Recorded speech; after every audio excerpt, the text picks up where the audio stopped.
All right, so Kevin and I are gonna review. You're gonna get double your pleasure here. Game of Thrones Pro, Game of Thrones Premium. Oh God, put that. God, if you could. That's so hideous, dude. Thankfully, the people who are listening to this as a podcast in your car, you cannot see some of these horrific pictures that Kevin's posting on the screen. I think he kicked it off with the Pro Translate. I'm sorry, I can't change the artwork. I'm not a pinball artist. I'm sorry. Well, speaking of artwork, let's start off with the art on Game of Thrones. Let's start off with Pro. We'll do Pro for everything, and then Premium. Do we have to? Yeah, well, we got it. They're like two different games. All right. So you go ahead, talk about the art on the Pro, Kevin. All right. So there's the Pro. I don't remember how to. And Martha had a good suggestion that we don't have this the whole time because we should show how awesome we look. But the screenshots are going through. Can you stop it on the Pro? Somehow. Yeah, this is our first rodeo. No. There was something. You did last time. I think I have to click it first. Maybe. Pause. P. It's one of these keys. This is professional podcasting here, people. Oh, I think I did it. Okay. So that's the Pro right there. That is one side of the Pro. That's the one side of the Pro. Just soak that all in. That's one side. So go ahead. What's your review of the art on the Pro? Well, when this artwork came out, this whole artwork package came out for Game of Thrones, I'm gonna put this out there first. I've seen like half of one episode of Game of Thrones, so I have no affinity for the theme. I have like zero knowledge of who these people are on the cabinet, other than playing the pinball machine. I don't know what the heck's going on. You could switch. I would switch back to us, like in between. Okay, so that's the pro tip. Pro tip. Thanks, all right. Martha. Thanks, Martha. Here's us. So yeah, it's Photoshop. Even it's cutting. It's all the things people don't like about pinball art. It's like here's a property, a license. Here's all the assets to go with that license. You cannot use anything other than these pictures. And they put people on the side of the cabinet. They put people on the back glass, and there you have it. I think it's horrific, actually. I think it's pretty bad. All right, and so that's the cabinet. What about the playfield? The playfield is like. Do you have a picture of the playfield? Yeah, let me pull it up. So the playfield, the first game I played was the Pro, and I played it up in. Hang on. There we go. Boom. I played it up in Rochester. There was a location that has one, and all I can remember thinking was, why is this, like, with the inserts changing colors? I'm like, all I've ever heard about Game of Thrones is that it's like people killing each other and all these horrible things going on. Why does it look like a box of Crayola crayons in this pinball machine when the inserts are changing colors? And like, you look at a game like The Walking Dead, and that's got photorealistic art on it too, but it's at such a mood because it's got like it's kind of got a monotone feel, and it's got the blood splatters everywhere, and it looks how it should look. It's kind of gross, and I think the playfield's hand-drawn art, though. It's maybe a Walking mix Dead. on Walking Dead. Yeah. I think it's a mix. It's probably a mix. Something. But yeah. On this, it's just like, this could be like insert generic. Super generic medieval theme. You show that picture to somebody that's on the screen right now, what and they're game is like, that? what is that? Dude, I have no idea. There's a shield thing and some swords and a bunch of gears and some fire. Yeah. Okay. So yeah, I was not impressed at all with the art on the cabinet or the playfield. So, all right. What do you think? You know what? Go back, because I'm going to start off with the worst offender. Yeah, pause it right there. Boom. Pause it right there. I'm sorry, we won't keep this on the screen too long. Kevin's going to get there. All right, listen, the cabinet is nothing to write home about. The playfield art on the Pro, when I saw it live in person 2 weeks ago, we had a local collector buy it. Didn't look as horrible as the pictures. I mean, a lot of people have said that, and that's true. Yeah. Maybe I'm over it by now. It's not that horrible. It's just not good. No. You should be like, oh, it's not horrible. Yeah. That's like, because, look, it takes a year to develop these machines, roughly, or a year or 2 years. You spend all this money in development. They're expensive. You don't want to be like, yeah, it's not horrible. Like, come on. Yeah. It's just, I don't care about, it's license and strict restriction. I would love to hear, I can sit here and bash it. I would love to hear the story behind it. I wish I can just say, hey, listen, Here's why it looks like that. Yes, I'm an accomplished artist. I know this, or we know it should look better. I don't know what you got to say, and they can't say it. But without hearing that story, I look at it and like, how can they not make that look better? Because there's licensed products from Game of Thrones that look better. There's like a board game out there, Game of Thrones board game, and I've seen pictures of it, and it's dark in theme, and it's like drawn. It's not Photoshop stuff. So that's BS. I don't get it, dude. But all right, so I can live with the Playfield. It's not horrible. The cabinet's not horrible, but the translate is just god awful. There it is again. Because anybody who's seen this show, first of all, it's a dark show. All right, and the backlight is this orange and yellow brightness, and then you have like some of the main characters. There's a ton of characters in the series. They're on one side, and the other family's on that side. It looks like this weird 1980s like screen splash of like an intro to a show. It's just so stupid, and it doesn't get the theme at all. The nice thing is that if you have a pro, I think it's a fun game. If you have the pro, somebody's bound to come out with a better translate. I think just a simplistic like the throne and like dark. I mean, somebody did the mock-up on Pinside of that. I was like, oh my god, you nailed it. That's how it should have been. That's how it feels. That's how it should be. Simple. It's a dark show. Yeah. Go with that. Yeah. Look. All right. Walking Dead is very dark. He doesn't get much more dark than Walking Dead, and that went over great. The art sucks. Okay, let's go in the art of the premium, because at least this is a better story. Because once we set the bar so damn low, anything's going to be bound to be better. So what was the story with the art on the premium? They released pictures of the Pro and the LE. All right, so stop it there. And then they were like, they delayed. It seemed like they kind of delayed the premium, showing the premium. Yeah. And they reworked some of the artwork. The premium original was going to basically have the same artwork on the Playfield as the Pro. The LE has the same artwork on the Playfield as the Pro. The LE does. But then there was such backlash like you've never seen on Pinside. I mean, even for Pinside, this is bad. And they retooled the artwork, at least on the Playfield. I believe they retooled it. There's we don't know for sure, but I believe they retooled it, and they made it look darker or better. I mean, it's better. It's not great. So right now, Kevin's showing. Here, I'll show the Playfield. Yeah, right, we'll show the Playfield. I'll kick it off with the art. So, I think overall the pictures are scrolling. The cabinet's fine. The back glass is fine. I mean, this is all fine. This is nothing to get excited about. The Playfield on this has the kind of the winter theme, the castle black or whatever. If you're familiar with the show, still it's way too effing colorful.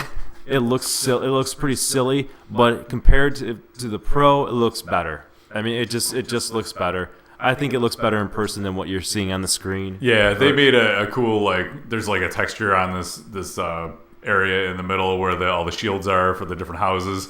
I also like that they added like the winter effects to the castle, the upper Playfield.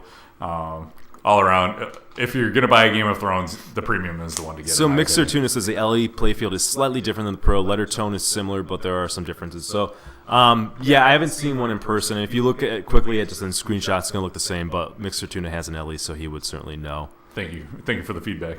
Do you want to add to the art of for the premium? I mean, and the premium is definitely the winner in my. Oh yeah, premium is the way to go as far as I'm concerned. It's overall or just art? You're saying art. Art. Yeah. All right. No spoilers, Kevin. No spoilers. Oh my god.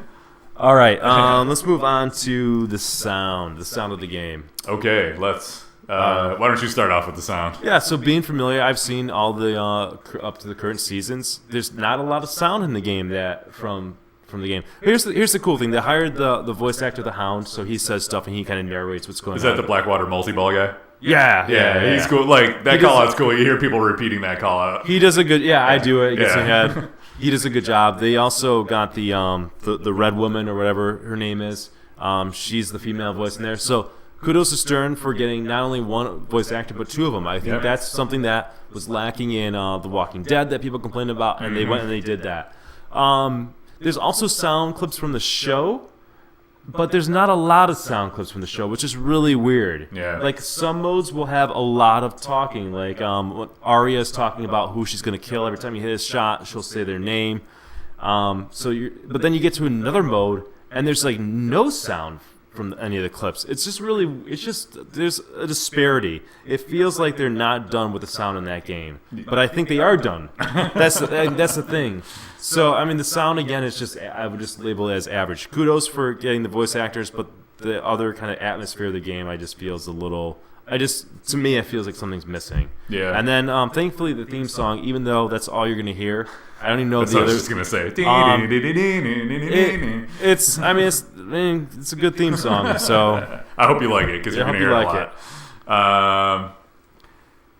The sound made like no impression on me at all. The only thing that stands out really is the Blackwater multi-ball call out. Everything else is like take it or leave it. There's like sword clashing sounds and things you would expect from this type of game. But yeah. As somebody who knows nothing about the show, it's like okay, they're saying things, but they don't mean anything to me. Yeah. As a player who is not familiar with the theme, or if I'm a new player, they're not really doing much to encourage me and tell me what to do. It'll say lock is lit, things like that, but it's like, I very average. Yeah, very average. And that's good that you've not seen the show like I have, so you can give your impression of it. Yeah. Right? Like you can get that. You can get both perspectives here. All right, so let's go to toys in the game. Okay. So Pro, the main toy is a dragon. The dragon sits kind of in the middle of the playfield off to the little left, and it will flap its wings up and down. It's kind of cool. Does a little bit of, that's all its movement. It's stationary. It doesn't move around the playfield, but it moves its wings. So it's something, right? It's kind of what we expect now from a modern day toy from Stern. Mm-hmm. If you hit it up in the dragon shot, it will shoot it back very quickly, much like War Machine does on Iron Man. So toys again, average, fine. So I would just want to bring it up here to see if there's anything else we can talk about. The orbit, the right orbit has, when you lock your ball, it's got a sword. They kind of like looks I forget like that chopping even off happens. it seems like it doesn't really. I forgot all about that. I thought for the in the promo videos, it was supposed to look like it was like chopping off heads. You know what I mean? When the multi-balls came out. Oh, but I feel like it just like comes up and all the all the balls come out. I totally forgot that's even in there. I mean that's that says I played this game a lot. Yeah. I forgot that's in there. So that's in there. So that's for not pretty owning much it. I played it a lot. That's pretty much all you get on the Pro. On the Premium and the cool. LE, you get some more. There's an upper playfield, right? I mean, so that's the other. It's upper playfield toy, but that's the feature, right? I mean, I think people think they will say, "Oh, it's the upper playfield," but it's not a toy. No. There's only other toy that the Premium really has, and this is how sparse it is that it has the ball. Throne. Yeah, the ball will go into the throne, like when you hit like a mystery shot, and a lot of times on games it actually falls out of the throne, so it's frustrating. You're like, are you kidding me? This is BS. But after you've seen it happen once, not a big deal. Yeah. I mean, it's just not a big deal. I don't think I've ever had it go on the throne when I've played the game. The dragon is because it falls out. No, I've never like sent it over there. I don't know what to do. It happens with with like mystery. Okay. Because it's supposed to sit in there mystery, and when you're selecting the mystery, it's supposed to sit in the throne. Oh, okay. They can Gotcha. make a decision. Right. Yeah. But so the dragon's also in the Premium. But now he's in the back left corner, and honestly, the dragon looks better on the Pro because he's more front and center. You can see him more. He's so far back on the Premium that I feel like it loses its effect. And I thought the Premium was supposed to actually do more movement, but if he is, I just don't notice it. Yeah. You don't notice when it's playing. I remember they kind of sold it like that in their promo videos, but you can't tell the difference. If it's I don't even know if it's happening. Yeah. And I can barely tell he's flapping his wings back there. I played the Premium a lot more than I have the Pro, but seriously, there's not much difference other than the upper playfield. All right, gameplay, Kevin. Gameplay. Let's start with the Pro. Yeah. Okay, you start with the Premium. You do what you want, man. All right. I just want to talk about gameplay in general on this game. I just think it is way too complicated, and like it doesn't excite me at all to play. I'm this talking game. about rules or game. I'm talking about gameplay, like shots. Like shots. Okay. How does the game play? It's fun. It's a fast flowing shot kind of game. It's a Steve Ritchie game, so like you want to hit your shots. Don't trap the ball, especially on this game. It kind of discourages trapping the balls with those combo multipliers and things like that. But there's like the left orbit shot, like so a lot of people have been having trouble with that out of the box. Like people have had to like take, like Bruce got his, and he said had to take the ramps off like as soon as he got it, everybody has because he can't make the orbit shot. So like, did you not notice that before you sent these all out of the factory? Now apparently they're working on a fix, but. So that's got to be frustrating for people who bought the game. One thing I noticed, like it's like when you're on the right. I wish you could hit the center shot better. Like I saw the A players like backhanding the center shot, but it's definitely like a right ramp or a right flipper kind of shot. Or a left flipper a lot of times rejects. Right. On most games I play. Yeah. So which is funny. It doesn't seem like it should be. Yeah, and there's like no safe way to get the ball from your left flipper over to the right side. So you're either, hopefully trapping it up and doing a post pass, or you're maybe backhanding the orbit, but it might not go through the orbit because the orbit shot doesn't work. Yeah. So that can be kind of frustrating if you need to get it over to the right to make that lock shot and lock your balls. I just want to say, Ben GT 1970 says, love the channel. I can't stay on Game of Thrones. How do they decide what tables to create? I think it depends on what licenses are available a current year. So I think Gary Stern and Jody Daneberg, who's their marketing person, they'll go to a trade show, I believe, and they basically go around to the vendors, and those are the vendors that have licenses available, and they'll decide. Yeah, I think they've done. That's a great license. Game of Thrones is a great license. Walking Dead's a great license. They're picking good licenses. Yeah, there's no doubt about that. No, like everybody is so. That's the thing. Like everybody's so excited for Game of Thrones, and the artwork was so like I don't think I've ever seen such a negative reaction to artwork on a pinball machine. Yeah. But the license is so strong and people love it so much that they're still buying the game. I have to say the game's good. We'll get there. Anything else on gameplay that you wanna? No, I think that's pretty much it. I mean, it's a fast-flowing Steve Ritchie game. The difference between the premium and the pro, or the premium and the LE and the pro, is you got the upper playfield. That slows things down a little bit. So if you're looking for a game that's more flow, go for the pro, or if you want a more stop-and-go game, I would say go for the premium or LE. I thought Martha messaged me, and she knows I'm doing the show, so I was worried that something like important just happened, and it did. I mean, thankfully, she messaged me to let me know she got 3.2 million on Centaur. So good job. That's nicely done. She's putting her work in tonight. Live updates. We're all doing pinball one way or the other. Yep. So I've spent a lot of time on the premium before I even played the pro. The premium was the first one I played. It's on location. It doesn't have a ton of flow, and I think this might be because there's a problem with the ball getting stuck in the back orbit, but I feel like you hit a shot and it kind of stays up top, or you hit a shot on the left and it kind of stays up top, or you hit it to the upper play field and you kind of bat it around up there. Listen, there's nothing wrong about it. I'm not a person who's like, oh, a game doesn't have flow, it's no good. That's not a requirement in a game to me to have flow, but it's a little boring. I don't know. I play this game a lot. It's engaging, but you just got to be mentally prepared in the premium. You hit a shot, and it's not going to be coming right back at you a lot of times. If you miss, it will. But yeah, that's it. It's a little slower. The premium's a little slower. The upper playfield, I think, is okay as an upper playfield. I don't love it. I'm not like, oh my god, I got to get up there. It's so fun. And a lot of times I'll just ignore it. But it's okay. But the problem is the upper playfield dominates the game. So on the premium, if it bothers you that you can't see the ball most of the time because the playfield's covered with the upper playfield, you might not like the premium. Yeah, that's true.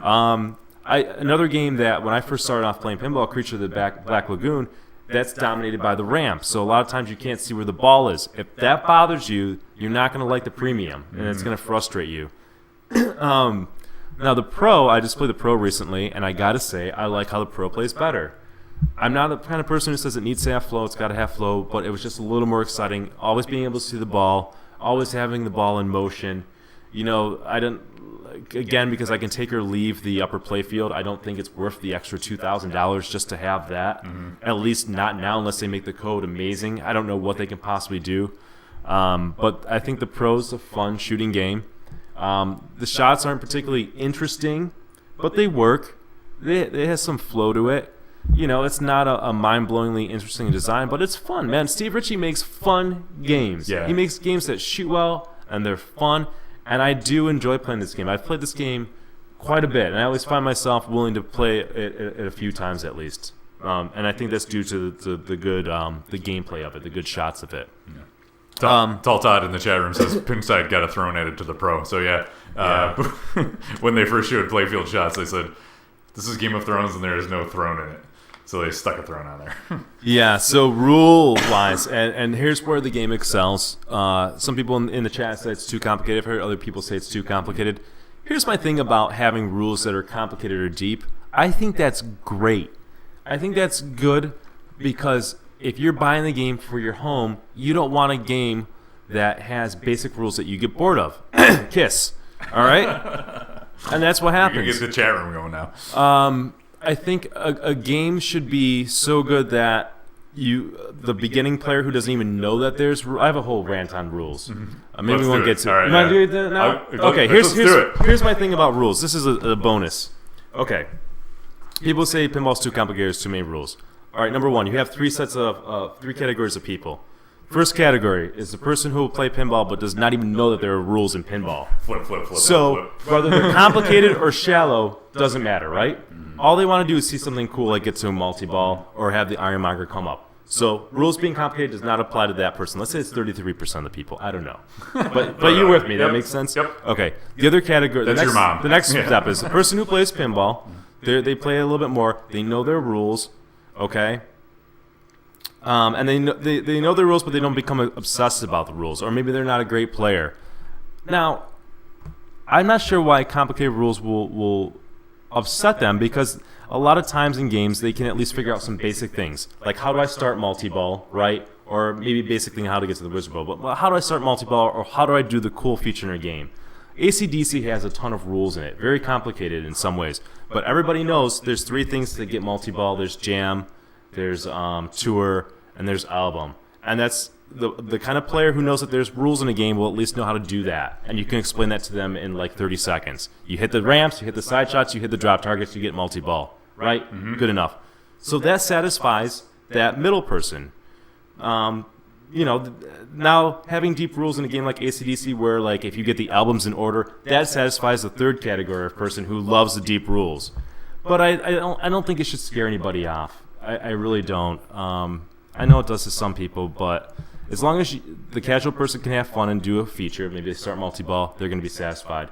The other players, as long as they can figure out maybe a little step above that, how to start several multi-balls, they're going to be satisfied. Whatever, yeah. But if you don't make a game deep, the home market will suffer. Yeah. I promise you that. Anyways, so rules. There's some deep rules in Game of Thrones. This applies to the premium. It applies to the pro. It's almost set up like I've heard people compare it like to a board game, where at the start you pick a house, and that house has different powers that they get or grant you, or different ways of scoring going.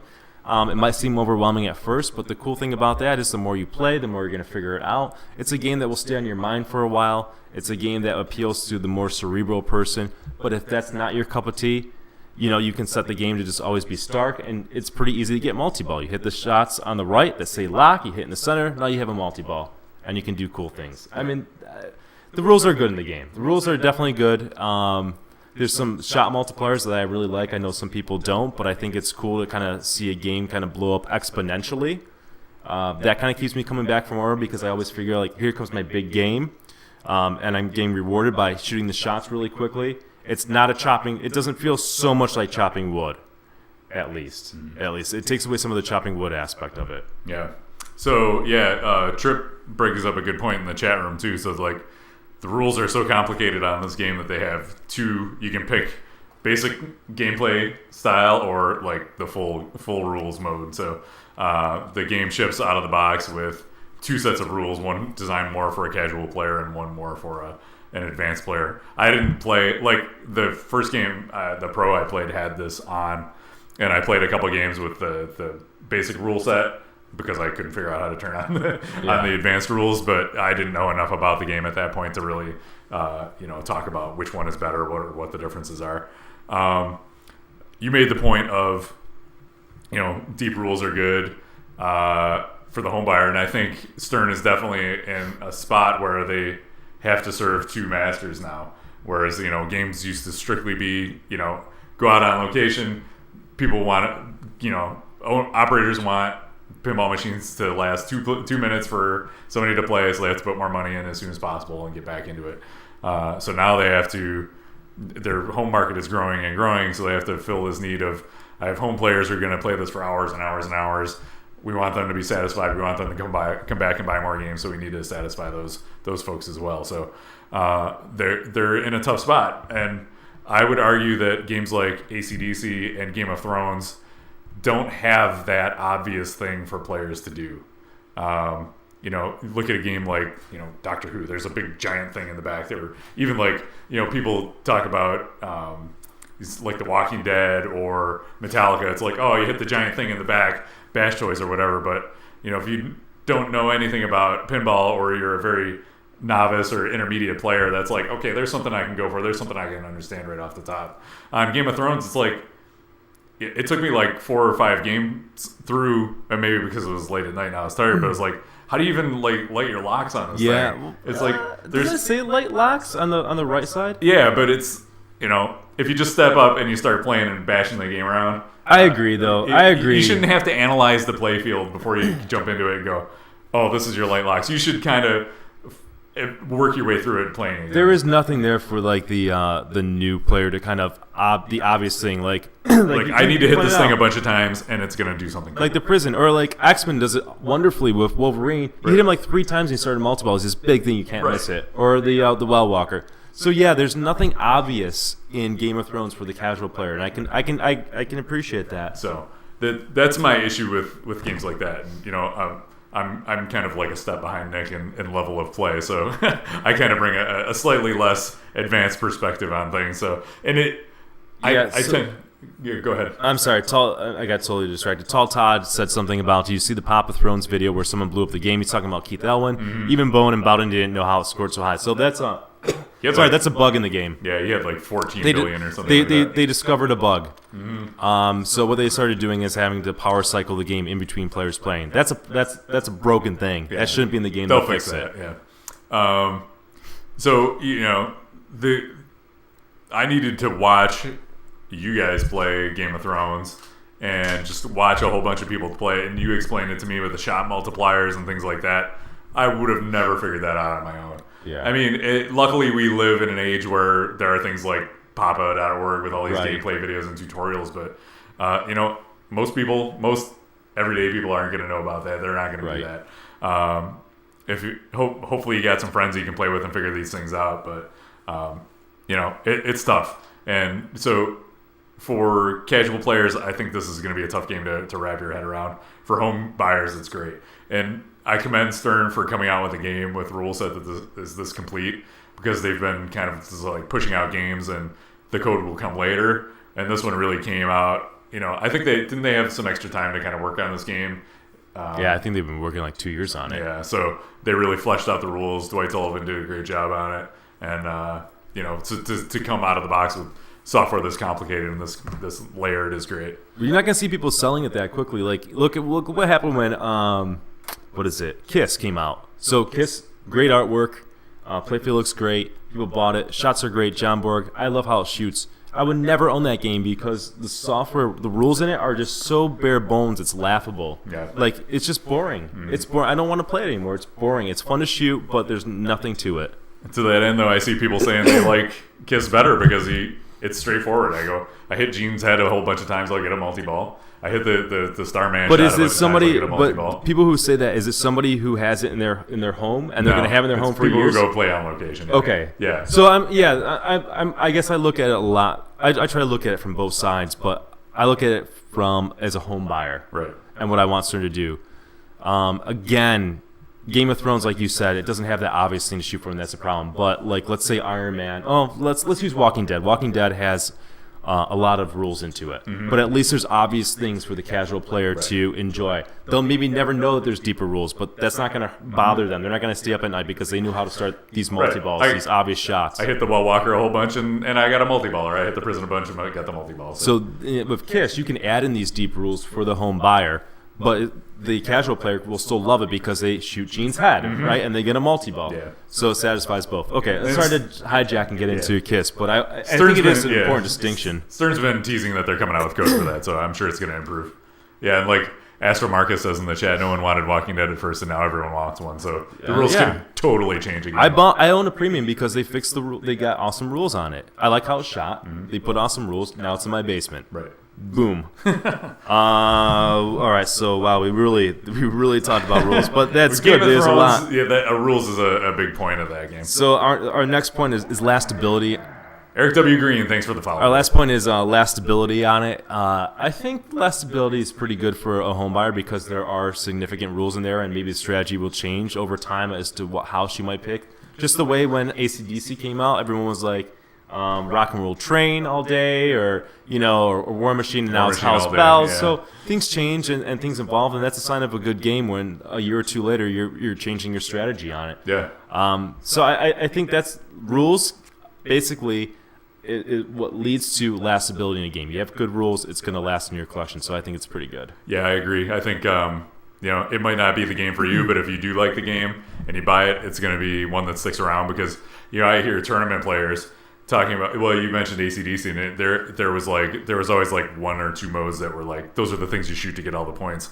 In this game, I expected that to happen because with the different houses, it's like there's going to be one house that you end up going with that everybody's going to agree that that's the thing to do, and you see that that's not the case. Like a lot of people will pick Martel because that's the Adiball, and that's what I do as not as a cerebral of a player, but there are definite advantages to picking the different houses, and the fact that you can take so many different approaches to just before you even start your game. That's going to prevent it from getting stale. Right. If you're at home, you can just practice and maybe find some new strategies that nobody else knows. That's exciting. Yeah. That's pretty cool. That's good for the home buyer. Great for the home buyer. Agreed. Lastability is good on this one.